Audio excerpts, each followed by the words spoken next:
ఖర్జూరాల కన్నా కమ్మాగుంటయంట. లేక లేక నేను ఫోను చేస్తే నువ్వు హల్లో అన్నవంటే బెల్లం బువ్వ కన్నా తీయగుంటదంట.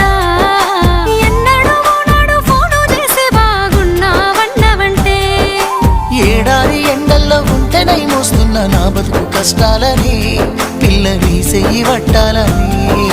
నల్లని సీకట్లో ఒకదాన్నే కూసున్న దిక్కులేని పచ్చినయ్యి బావా నువ్వెప్పుడొస్తావని. ఏళ్ళైపోతుండే పిల్ల ఎన్నెలొచ్చింది మన బతుకులా.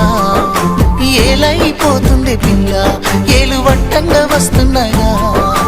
ఇన్నాళ్ళ ఎడబాటు ఎడవాసిపోతుందిలే. ఈ సీనయ్య గుండున్నదే సినదారా నీ కోసము. ఈ దూరాన్ని చెరుపుతూ తీరాల తెగిరింది